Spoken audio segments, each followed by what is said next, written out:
بخاری شریف میں قبیلہ غامدیہ کی اس عورت کا تذکرہ موجود ہے جو خود آئی تھی، کوئی گرفتار کر کے نہیں لایا تھا، از خود آئی۔ احساس پیدا ہو گیا نا گناہ کا۔ یہاں بہت ساری غلطیاں کر کے بھی لوگ جب اپنی بات کرتے ہیں تو کہتے ہیں کبھی یاد تو نہیں کسی کے ساتھ زیادتی کی ہو، یاد تو نہیں کبھی کسی کا، بھئی آپ نے اتنے بڑے ولی ہونے کا دعویٰ کر دیے۔ انسان تو انسان رہتا ہے۔ بڑے بڑے لوگ کہہ گئے کہ یا اللہ اگر انجانے میں بھی بھول گئے ہیں تو ہم سے درگزر فرما، لیکن جب ہم تیار ہی نہیں ماننے کو۔ حضرت انس بن مالک کہتے ہیں وہ خاتون آئی، کوئی پکڑ کے نہیں لایا، کسی 14 دنوں کے ریمانڈ پہ نہیں اسے منوایا گیا، اسے وہ خود بخود آئی اور کریم محبوب علیہ السلام کے سامنے جب وہ کھڑی ہوئی تو اتنے درد سے میں نے کم لوگ روتے دیکھے ہیں جس درد سے وہ روئی۔ عرض کرنے لگی حضور میں غلطی کر بیٹھی، مجھ سے زنا ہو گیا، مجھے پاک کر گئے۔ تو محبوب کریم علیہ السلام نے فرمایا تو کیسے ثابت کرے گی تو نے گناہ کیے؟ یعنی مجرم کو ثابت کرنا پڑ رہا ہے کہ میں گناہ گار۔ یہ وہ کمال ہے کہ انسانوں کو احساس ہونے لگے کہ یہاں ہم غلط ہیں۔ جب اعتراف جرم ہوتا ہے، جب بیماری کی تشخیص ہوتی ہے تو پھر اس کا علاج بھی ہو جاتا ہے۔ حضرت انس بن مالک کہتے ہیں وہ عرض کرنے لگی حضور میرے پیٹ میں ناجائز بچہ ہے۔ حضور نے فرمایا جا جب بچہ پیدا ہو تو پھر آنا۔ وہ 8 ماہ کے بعد آئی تو اس کی گود میں پھول سا بچہ تھا۔ حضور نے فرمایا واپس جا، جب روٹی کھانے لگ جائے تو پھر آنا۔ وہ 2 سال 2.25 سال دودھ پلاتی رہی، پھر جب آئی تو بچے کے ہاتھ میں روٹی کا ٹکڑا تھا۔ کریم محبوب صلی اللہ تعالی علیہ وسلم سے آ کے جب اس نے بات کی تو وہ درد سے روئی، کہنے لگی یا رسول اللہ 3 سال ہونے کو ہیں، میں نے گناہ کیا ہے، میں ساری رات سو نہیں پاتی۔ حضور تڑپتی اگر اس حال میں مر گئی تو اپنے رب کو کیا منہ دکھاؤں گا، مجھے پاک کر دے، میرے حال پہ رحم فرمائے۔ محبوب کریم صلی اللہ علیہ وسلم نے بچہ ایک صحابی کو دیا، فرمایا بچوں کی طرح پالنا، اور کہا اسے لے جاؤ، پتھر مار مار کے اسے سنسار کر دو۔ صحابہ کہتے ہیں اسے پتھر لگ رہے تھے اور حضور بے چینی کے ساتھ ٹہل رہے۔ آ کے خبر دی حضور وہ تو وصال کر گئی، انتقال ہو گیا۔ فرمایا یہاں تک تو بات اس کی تھی۔ حضرت انس بن مالک کہتے اب محبوب کریم نے صحابیات سے فرمایا اسے غسل دو، کفن پہناؤ، جنازہ تیار ہو جائے تو مجھے خبر کرنا۔ حضرت انس بن مالک کہتے ہیں غسل ہوا، کفن ہوا، جنازہ تیار ہوا تو حیران ہم تب ہوئے جب میرے محبوب نے فرمایا صفے بناؤ، میں خود جنازہ پڑھاؤں گا، میں خود جنازہ پڑھاؤں۔ اور سرکار نے جنازہ پڑھایا تو ایک شخص کی زبان سے نکلا حضور اس ملعون کا معاذ اللہ جنازہ جس نے ناجائز بچہ جنا، اس کے لیے آپ دعا کر رہے ہیں، جنازہ پڑھا۔ حضور فرمانے لگے خاموش ہو جاؤ، تم نے گناہ دیکھا ہے اس کا احساس نہیں دیکھا، تم نے غلطی دیکھی ہے لیکن اس کی توبہ کا انداز نہیں دیکھا۔ اور صاحب کنز العمال نے یہ لفظ نقل کیے ہیں کہ کریم محبوب فرمانے لگے اس نے تو ایسی شاندار توبہ کی ہے کہ اگر میں اپنی ساری امت میں بانٹ دوں تو اللہ سب کی مغفرت فرما دے گا۔ احساس جب پیدا ہو جاتا ہے نا اپنے دل کے اندر کہ یہاں میں غلط ہوں، ان العبد اذا اعترف ثم تاب تاب اللہ علیہ او کما قال نبی صلی اللہ علیہ وسلم، رواہ مشکات۔ حضور نے فرمایا جب کوئی بندہ کہتا ہے نا اللہ میں بھول گیا تھا اور پھر وہ توبہ کرتا ہے تو رب اس کی توبہ کو فوراً ہی قبول فرما لیتا ہے۔ حضرت عبداللہ بن حذافہ جہاد کر رہے تھے، روم کے عیسائیوں نے گرفتار کر لیا، 1000 آدمی نے مل کے پکڑا، گرفتار نہیں ہوتے تھے صحابی، 1000 آدمی نے گھیرا ڈالا، گرفتار کر کے لے گئے۔ اور جب بادشاہ کے سامنے گئے تو وزیر کہنے لگا بادشاہ بندہ بڑے کام کا ہے، اگر ہمارے قابو آ گیا تو فائدہ دے گا، صحابی ہیں حضرت عبداللہ بن حذافہ، حضرت فاروق اعظم کا زمانہ ہے، اگر قابو آ گیا تو فائدہ دے گا۔ بادشاہ کہنے لگا کیوں، کیا خوبی ہے؟ کہنے لگے ہم 1000 آدمی تھے، یہ اکیلا قابو نہیں آ رہا تھا، 1000 آدمی تھے، اگر ہماری فوج میں شامل ہو گیا تو بہت بڑا جرنیل ملے گا۔ بادشاہ کہنے لگا کوئی مسئلہ نہیں، 2-3 چیزیں ہوتی ہیں بندے کو خریدنے کے لیے، خرید لیتے۔ بادشاہ کہنے لگا عبداللہ جتنی دولت تجھے چاہیے میں تجھے دے دیتا ہوں، میرے لشکر میں آ جا، معاذ اللہ اسلام چھوڑ دے۔ حضرت عبداللہ بن حذافہ کیا فرماتے ہیں بڑا تو بیوقوف ہے، میں نے دولت کمانی ہوتی تو مدینے میں بیٹھ کے تجارت کرتا، میں دولت کمانے نہیں نکلا، میں تو رسول اللہ کی رضا کمانے کے لیے نکلا ہوا ہوں۔ دولت کمانی ہوتی تو کسی مارکیٹ میں ہوتا، میدان میں آنا تھا۔ شہادت ہے مطلوب مقصود مومن، نہ مال غنیمت نہ کشور کشائی۔ یہ دولت تو لونڈی ہے رسول اللہ کے دروازے کی، جو تو پیچھے پیچھے پھرتی ہے نبی پاک کے غلاموں۔ یہ کمانی ہوتی تو میں کسی مارکیٹ میں ہوتا، میدان میں تھوڑا ہوتا۔ عبداللہ بن حذافہ سے ایک دوسری چال چلی، کہنے لگے میاں عہدہ جو تجھے چاہیے، میں بادشاہ ہوں، میرے نیچے جو عہدہ تو کہے گا وہ تجھے مل جائے گا۔ حضرت عبداللہ بن حذافہ کہنے لگے شاید تجھے پتہ نہیں میری تعریف کیا ہے، شاید تو جانتا نہیں میری تعریف کیا ہے۔ کہا صاحب کی کیا تعریف ہے؟ کہنے لگے میں رسول اللہ کا صحابی ہوں، اور کائنات میں سب سے بڑا عہدہ مصطفیٰ کے صحابی ہونے کا عہدہ ہے۔ صحابہ وہ صحابہ تھے جن کی ہر صبح عید ہوتی تھی، خدا کا قرب حاصل تھا، نبی کی دید ہوتی تھی۔ فرمایا میں نے حضور کے جلوے دیکھے ہوئے ہیں، مجھے عہدے کی ضرورت ہی نہیں، اور میں نے عہدہ لینا ہوتا تو میں سیاست کرتا، میں تو شہادت لینے نکلا ہوں میدان میں، عہدے کا میں نے کیا کرنا ہے۔ اب بادشاہ کہنے لگا اسے قتل کر دو۔ وزیر کہنے لگا نہیں، ایک بات اور ہے، مجھے ایک چال اور چلنے دو۔ کہا وہ کیا؟ کہنے لگے میری بیٹی بڑی خوبصورت ہے، مجھے موقع دو اپنی بیٹی کو سجا بنا کے۔ وہ جوان جس کی جوانی اتنی بڑی ہے کہ 1000 آدمی مقابلے میں کھڑا نہیں ہوتا، اس جوان کے کمرے میں رات کی تنہائی میں بنا سوار کے بی بی کو بھیجا۔ وہ بی بی کہتی ہے میں ساری رات بن سور کے اس صحابی کے کمرے میں بیٹھی رہی، لیکن یہ کیا شخص تھا، ساری رات ہی مسلح پہ بیٹھا رہا، ساری رات ہی۔ کچھ دیر تھک جاتا تو یہ کریم رسول پہ درود پڑھنا شروع کر دیتا۔ بی بی کہتی ہے سحری ہو گئی تو میں نے چھو کے دیکھا کہ انسان ہے کہ جن ہے، یہ بندہ ہے کہ فرشتہ ہے، چھو کے دیکھا۔ کہنے لگے پیچھے ہٹ جا۔ میں نے کہا میں نے تو سنا تھا تو 1000 کے مقابلے میں ہے، اور تو اتنا بے حصہ ہے کہ بنی سوری دلہن بیٹھی ہے، تو نے نظر نہیں کی۔ عبداللہ بن حذافہ، بی بی کہتی ہے نظر پھر نہیں اٹھائی، نظر پھر جھکی ہوئی ہے۔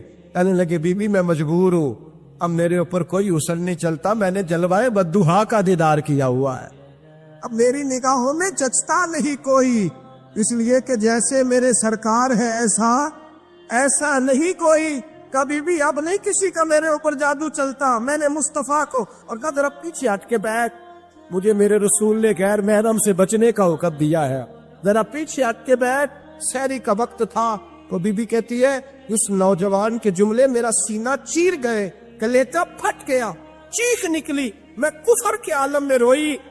میں نے کہا مجھے بتا تو صحیح، آخر یہ جذبہ کہاں سے ملتا ہے، آخر یہ روشنی تو میں نے دیکھی نہیں، کہاں سے آتی ہے؟ ایک میرا باپ ہے جو بنا سور کے مجھے تیرے کمرے میں چھوڑ گیا، بتلا یہ کہاں سے کیف آتے ہیں؟ عبداللہ بن حذافہ کہنے لگے اگر کیب لینا ہے تو بھی میرے مصطفیٰ کا کلمہ پڑھ جا، آجا دروازے رسول پہ جھک جا، مل جائے گا۔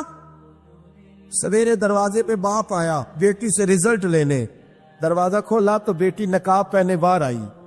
باپ کہنے لگا کیا بلا؟ کہنے لگی پیچھے ہٹ جا، تو غیر محرم ہے، کافر ہے، میں مسلمان ہوں۔ اس نے کہا کیا ہوا؟ کہنے لگی تیرے جیسے کو باپ کہوں، تیرے جیسے کو جو مجھے استعمال کر رہا تھا، میں تجھے باپ نہیں مانتی، میں اب رسول والی ہو گئی، میں حضرت فاطمہ کی کنیزہ ہو گئی، میں اب نبی کریم کی خادمہ ہوں، خبردار میرے قریب نہ آنا۔ یہ داؤ بھی ناکام ہوا۔ اب حضرت عبداللہ بن حذافہ کے سامنے موت کھڑی کی، ایک کڑا میں تیل گرم کیا، کہنے لگے تجھے اس میں جلایا جائے گا۔ حضرت عبداللہ بن حذافہ رضی اللہ تعالیٰ عنہ جب جلنے کے قریب ہوئے تو رونے لگے۔ روم کا بادشاہ کہنے لگا شاید ڈر گیا ہے، کہنے لگے اب سمجھ آئی ہے، اب تجھے پتا چلا ہے، چلا آ جا۔ حضرت عبداللہ بن حذافہ کہنے لگے تو کافر ہے، تیری کافروں والی سوچ ہے، اس لیے نہیں رویا کہ موت سے ڈر گیا ہوں، میں تو اس لیے رویا ہوں کہ ایک جان ہے وہ نبی پاک پہ قربان ہو رہی ہے، کاش رب مجھے 1000 جان دیتا، میں ساری مصطفیٰ پہ قربان کر دیتا۔ ایک سنار نے گلی میں یتیم چھوٹے سے بچے کو گھومتے دیکھا تو سنار بے اولاد تھا، بچے کو اٹھا کے گھر لے آیا، 18 سال اس بچے کی پرورش کی، اس کو پالا پوسا، جوان کیا۔ سنار کے پاس وہ دکان پہ چلا جاتا، وہ کئی دفعہ دکان پہ رہتا، کئی دفعہ گھر میں رہتا۔ ایک دفعہ وہ دکان پہ تھا، بچہ گھر تھا، 18 سال کا جوان، اس کی بیوی اکیلی تھی۔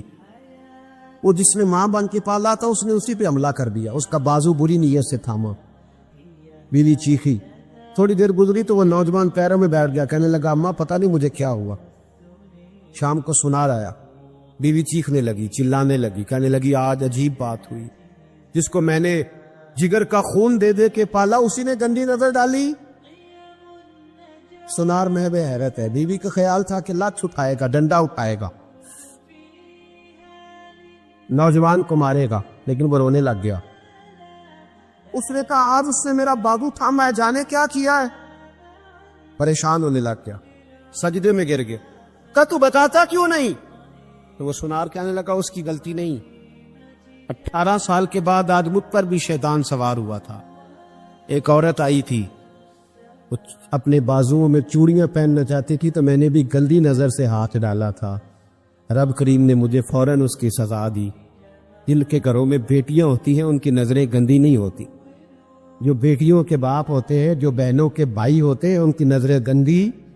اور اگر تو ٹیلی فون کرتا ہے، تو کسی عورت کے ساتھ تعلق رکھتا ہے تو یہ بات لکھ لے، امام فخر الدین رازی 1، علامہ اسماعیل حقی 2، ملا جلال الدین رومی 3، امام خازن 4، امام جلال الدین سیوطی 5 حدیث کے استاد اور محدث لکھتے ہیں کہ اگر تو کسی پر گندی نظر ڈالے گا تو تیرا گھر بچ سکتا، یاد رکھ نہیں بچے، اس لیے کہ تیری نظر ہے، کسی کی بیٹی کو بیٹی سمجھ تاکہ تیری بچی کا پردہ قائم رہے، کسی کی بہن کو، یہ کیا بات ہوئی کہ تو جتنا مرضی گند معاشرے میں پھیلاتا رہے تیرا گھر بچا رہے، یہ کیسے ہو سکتا؟ فَإِنَّ لَهُ مَعِيشَةً ضَنْكَ، اللہ فرماتے ہیں زندگی تنگ ہو جائے گی تیرے لیے مشکل، تو ڈھونڈتا پھرے گا کہ میں مرنے کو جگہ تلاش کروں۔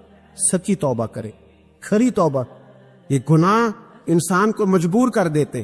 حضرت عبداللہ بن مبارک رحمۃ اللہ تعالی علیہ، ان کے سینکڑوں شاگرد تھے، ایک شاگرد کے انتقال کا وقت آیا تو گھر گئے ملنے، آپ کہتے ہیں میں نے زور لگا لیا پر اس کی زبان پر کلمہ جاری نہیں ہوا، میں اسے کہتا کلمہ پڑھ پر اس کی زبان پر جاری، اللہ اکبر، بہت بڑی نعمت ہے، دعا فرمائیں اللہ ایمان کی موت عطا فرما، ایمان کی موت دے اللہ کریم، ایمان کی موت دے۔ ایسے بھی لوگ دیکھیں ہیں، مسجد نبوی ہے، رسول اللہ کا شہر ہے، سر سجدے میں ہے، روح پرواز کر گئی، روح پر کتنا نصیبوں والا ہے، کتنا نصیبوں والا کہ مسجد نبی میں سر سجدے میں رکھا ہے، اور اللہ تبارک و تعالیٰ نے محبوب کے قدموں میں موت عطا فرمائی۔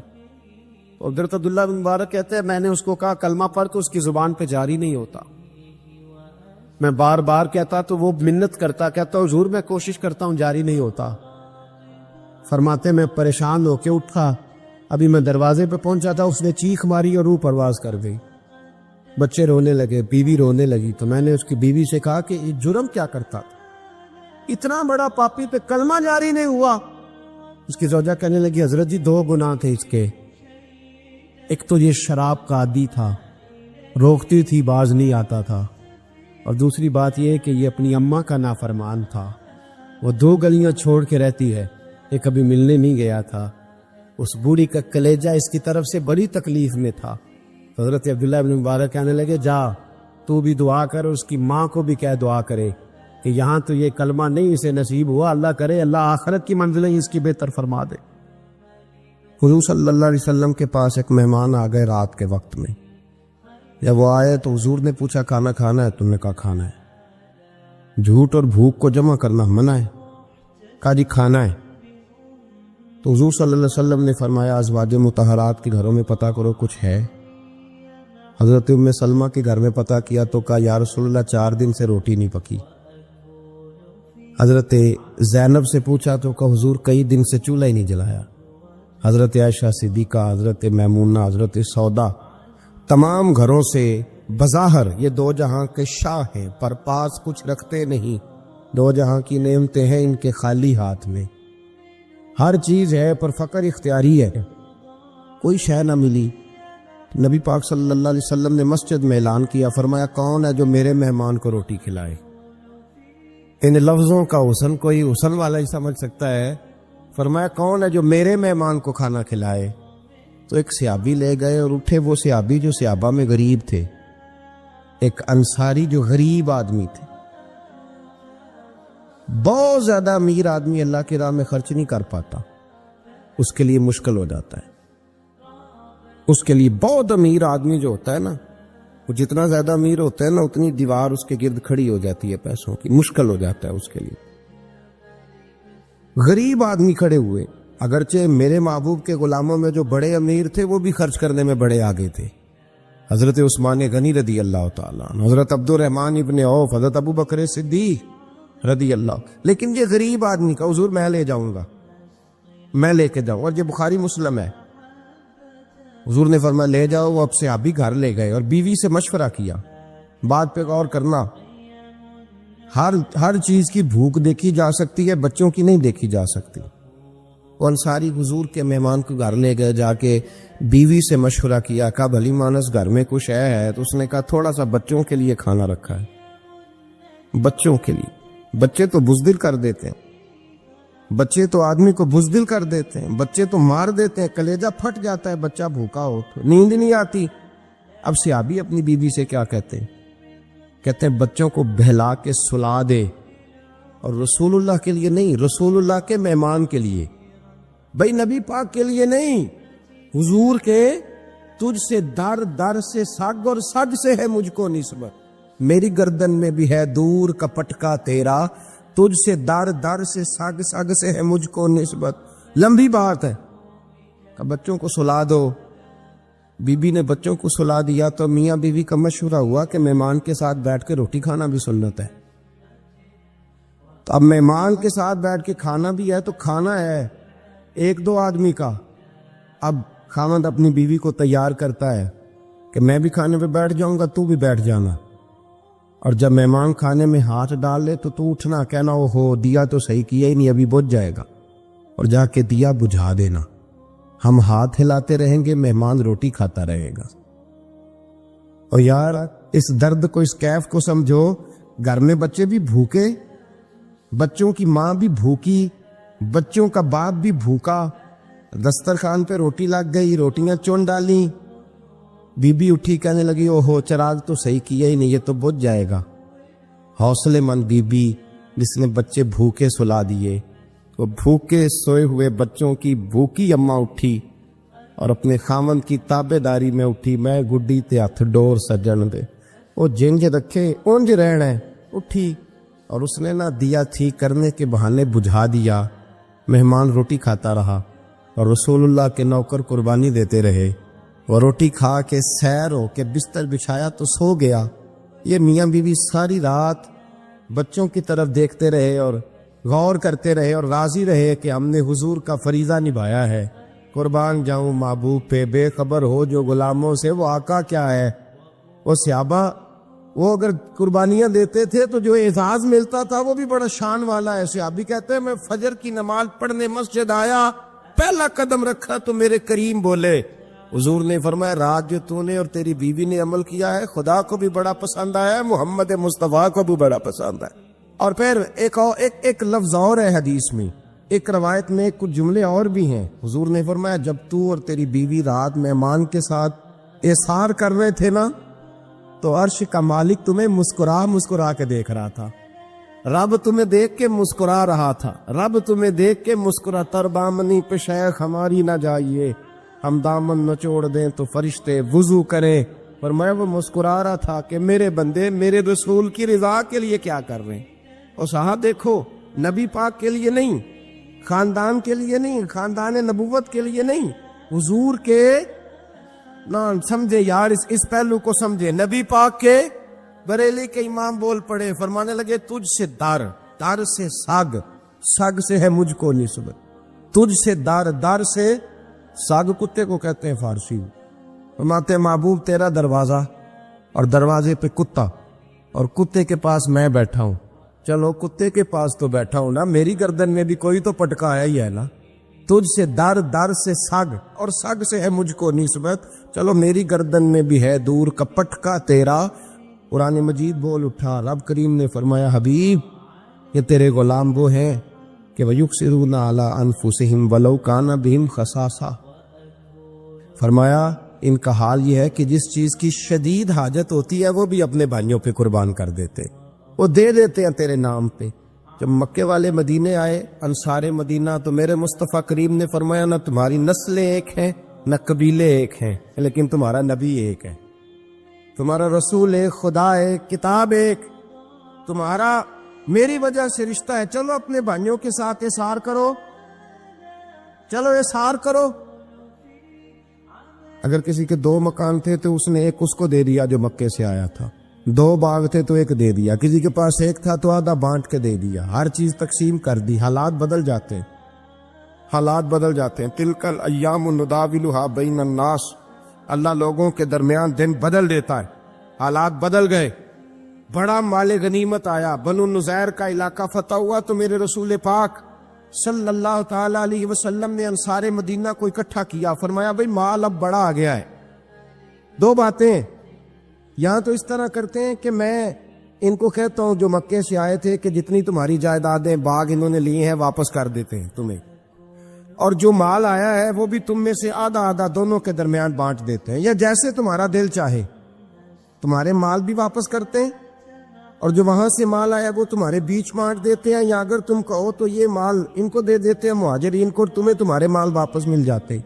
حضور نے پوچھا انصار مدینہ سے، حضرت سعد بن معاذ، سعد بن عبادہ تڑپ کے کھڑے ہوئے، عرض کی محبوبہ میں تو ابو بکر کو جانتا ہی نہیں تھا، حضور مجھے کیا پتا عمر کون ہے، میں کیا جانوں عثمان غنی مولا علی کی عظمتوں کو، محبوبہ میں نے تو تجھے ان کی طرف مسکرا کے دیکھتے ہوئے دیکھا ہے، تیرا جلوہ دیکھا ہے، تجھ سے در در سے ساگ ساگ سے ہے مجھ کو نسبت، یا رسول اللہ صلی اللہ علیہ وسلم ہم سے مشورہ نہ کریں، آپ اس طرح کریں جو جائیدادیں ہم نے انہیں دی ہیں وہ بھی ان کے پاس رہنے دیں، اور جو مال آیا ہے وہ بھی ان میں تقسیم کر دیں، اس لیے کہ ہمیں تو بس اتنا پتا ہے کہ یہ آپ کے غلام ہیں، آپ کے نوکر ہیں، ہمیں اس سے زیادہ کسی چیز کے کوئی غرض، بس آپ کے غلام ہیں، بات ختم ہو گئی۔ حضور خاموش ہو گئے۔ صحابہ کہتے ہیں دیر کے بعد ہم نے کہا فیصلہ ہونا چاہیے، فیصلہ پتہ کیا ہوا؟ حضور نے ہاتھ اٹھائے، کہا اے اللہ میرے مدینے والوں پہ رحم فرما، اے اللہ میرے انصار پہ رحم فرما، اللہ ان کے جذبے قبول فرما۔ بھائی اظہار والی زندگی وہ کیا بات ہوئی کہ میں نے بڑی قربانی دی ہے، تو اور جب تک تو قربانی نہیں دیتا تو قدر والا نہیں ہوتا۔ جو چیز قربانی سے حاصل ہوتی ہے اس کی قدر ہوتی ہے، جو چیز مفت میں آ جاتی ہے اس کی کوئی قدر نہیں ہوتی، کوئی قدر نہیں۔ میں اکثر سوچتا ہوں کہ حضرت خواجہ اجمیری کے خلیفے اجمیر میں بھی تو ہونے چاہیے تھے نا، لیکن ان کے خلیفے اجمیر میں نہیں ہوئے، دلی میں ہوئے۔ تو میں سوچتا ہوں دلی والوں کے خلیفے دلی میں ہونے چاہیے، لیکن دلی میں نہیں ہوئے، پاک پتن میں ہوئے، تو پاک پتن والوں کے یہاں ہو جاتے۔ اس لیے کہ قربانی جو دیتا ہے نا، جو دور سے چل کے آتا ہے وہ قربانی کرتا ہے، قربانی دیتا ہے، اس کو قدر زیادہ ہوتی ہے۔ ہم نے کسی شے کے لیے کبھی قربانی نہیں دی، نہ دین کے لیے، نہ قرآن کے لیے، نہ مسجد کے لیے، نہ شیخ کے لیے، نہ طریقت کے لیے، قربانی تو ہے ہی نہیں۔ تو جو شے مفت ملتی ہے اس کا نہ مزہ آتا ہے نہ قدر ہوتی ہے۔ جو چیز قربانی کر کے لیتے ہو نا، قربانی کر کے، اس کی قدر ہوتی ہے۔ کسی لیے کہا تھا کسی درویش نے، اس نے کہا تھا قدر نبی دا ایک کی جانن دنیا دار کمینے، قدر نبی دا جانن واگے سو گئے وچ مدینے۔ ان سے پوچھو نا، ان سے پوچھو ان حضرات کو کتنی قدر تھی۔ قربانی اپنی زندگی میں دینا سیکھے۔ ایک ہوتی ہے بندے کی ذاتی خواہش، اس کو کچلنا بڑا مشکل ہوتا ہے۔ قربانی بڑی ضروری چیز کا نام ہے، اور جو قربانی دینا سیکھ جاتا ہے وہ بچ جاتا ہے۔ کتیا 6 بچے جنم دیتی ہے لیکن قربانی نہیں نہ دیتی بچوں کی، تو ریوڑ نہیں بنتے، اجڑ نہیں بنتے۔ بکری 2 بچے پیدا کرتی ہے اور سال کے بعد ہزاروں بچوں، لاکھوں بچوں کی قربانی دیتی ہے، پر پھر بھی جدھر جاؤ بکرے ہی بکرے نظر آتے ہیں۔ جو قربانی دینا سیکھ جاتا ہے نا، یزید نے کوئی قربانی نہیں دی، اس لیے کوئی شخص بھی کھڑا ہو کے نہیں کہتا، حالانکہ 14-15 بیٹے تھے یزید کے، کوئی بھی کھڑا ہو کے نہیں کہتا میں اس کی نسل میں سے ہوں۔ امام حسین نے ساری قربانی دے دی۔ ایک زین العابدین بچے تھے، پوری دنیا میں اللہ نے سید عطا فرمائے ہوئے ہیں۔ جو قربانی دینا سیکھ جاتا ہے وہ بچ جاتا ہے۔ ہم نا قربانی کیا، ہمارے پاس تو اضافی شے ہے وہی دینے کو تیار نہیں۔ جب آپ تیار ہی نہیں تو سودا ہی نہیں کر، آپ نکلے ہی نہیں میدان میں، تو حاصل کیسے ہو؟ حصول تو تب ہوگا نا جب آپ کوئی انویسٹمنٹ کریں گے. تو آپ انویسٹ ہی نہیں کر رہے تو بھائی آپ نے پودا ہی نہیں لگایا تو پھل کیسے ملے؟ قربانی نہیں دی تو وہ درجہ کیسے ملے؟ اس کے لیے تو قربانی ضروری ہے. اب تمام صحابہ کی زندگی پڑھ لیں، حضرت ابو بکر سے لے کر حضرت بلال تک، یہ سارے قربانی والے ہیں. آپ تمام اولیاء کی صفت پڑھ لیں، اگر غوث اعظم، جیلانی، داتا علی اجویری، خواجہ معین الدین، یہ سب قربانی والے لوگ ہیں. قربانی دیتے رہے تو بچے ہوئے ہیں. ان کے جو ساتھ تھے وہ بھی قربانیوں والے تھے.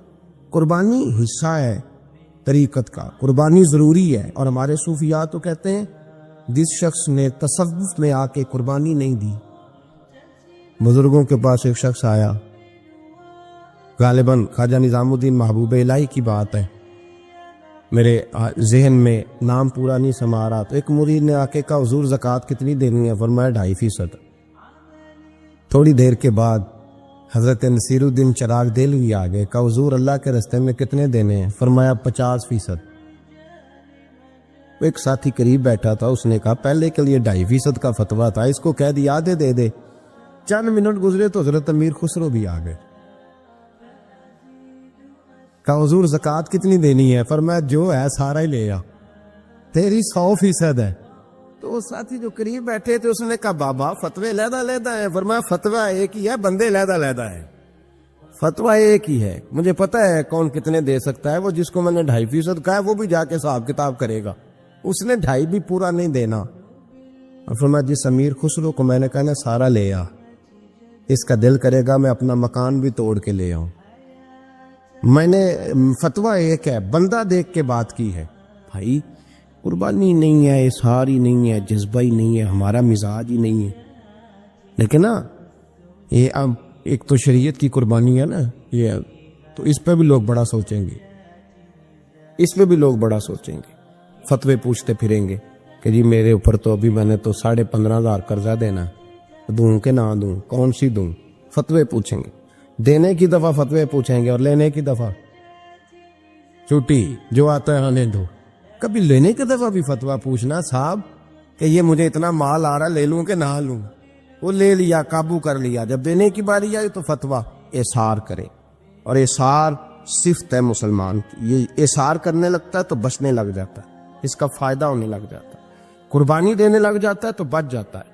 کسی نے کہا تھا سن اے مسلمان، یہ نقطہ فیض قرآنی میں ہے، عظمت و اسلام اور مسلم صرف قربانی میں ہے. اگر تو جینا چاہتا ہے تو قربان ہو. حضرت سیدنا ابو بکر صدیق فرماتے ہیں میں حضور کے سامنے بیٹھا، ایک شخص آیا، اس نے آ کر کے کہا یا رسول اللہ صلی اللہ تعالی علیہ وآلہ وسلم، یہ میرے ہاتھ کے اندر خنجر ہے، میں قتل کر کے آیا ہوں. قاتل کھڑا ہوا. ایک طرف قرآن مجید کا حکم ہے کہ جس نے ایک آدمی کو قتل کیا پوری انسانیت کو قتل کیا. حضور یہ خنجر ہے، قتل کر کے آیا ہوں. میرے مصطفیٰ نے فرمایا کس کو قتل کیا؟ عرض کی حضور سگی بہن کو مارا ہے. سگی بہن تھی، میں نے قتل کر دی. میرے نبی پاک صلی اللہ علیہ وسلم نے فرمایا کیوں مارا؟ پیار نہیں تھا؟ کہا موبا بہن سے کس کو پیار نہیں ہوتا، بڑا پیار تھا، پر مارا کیوں؟